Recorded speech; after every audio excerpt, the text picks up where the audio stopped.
VSO, and you work a lot with young people in development projects. Can you tell us a bit about that? That's right. Well, VSO's approach is that we share skills, so we have people working with each other rather than sending money or aid. And so our approach is we work in about 34 countries, and we have partnerships in all of those countries, and our partners come to us and they say we want support with particular issues, and we find the right person.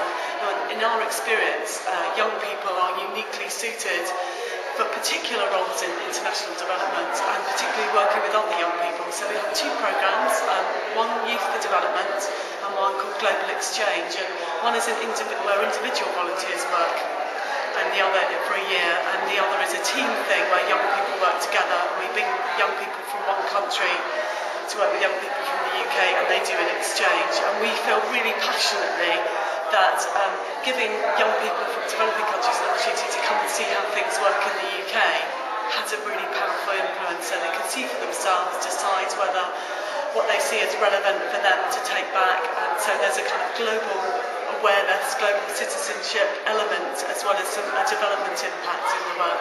So where we think young people work very, very well together is just in terms of peer educating each other. So an approach that a young Ugandan person might have had in dealing with HIV and AIDS in their community, bodying them up with somebody who's been working with the Terence Higgins Trust in the UK, bringing those different perspectives of how to tackle HIV, for example. Or we've had young people who've grown up in children's homes themselves in the UK, sharing their experience with young people living in who've grown up in orphanages or whatever, and the way that they talk to each other about experiences and find solutions. So there's something crucial in there about young people's lived experience of education, peer education, particular settings. You can't get that from adults, you've got to get it from young people. Absolutely, and young people know their contexts, they're very articulate about their own situations, and I think young people are actually very creative about the solutions and working together. Yeah. They know what they want, and it's usually just finding the right support. And we find young people working together, young people tend to have things like intuitively quite interested in technology and using technology to help with their solutions. We've had a really good experience of young people with disabilities working with other young people with disabilities and finding solutions. So in particular areas, there have just been some really good successes. I'd say HIV, gender issues, participation in government, so youth empowerment, young people understanding what their rights and entitlements are in their societies, working with other young people and saying, right, how do we find a voice in our community, and how do we get into a position of influence? And in a moment we're going to be going to look at some asks and offers for DfID, for looking at how youth can be a theme more in DfID's thought.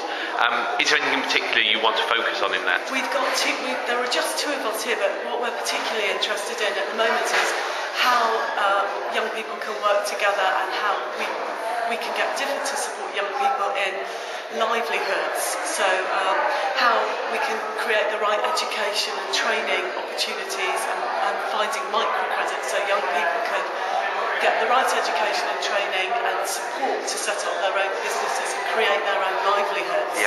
So that they can really have an economic impact in their own communities, but also a livelihood for themselves. So that's really important.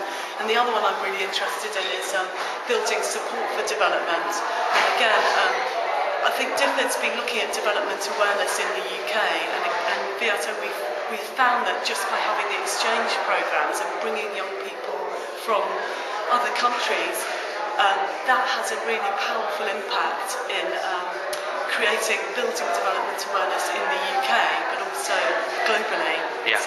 So that's what I'm excited about. Deborah, that's fantastic. Thank you very much.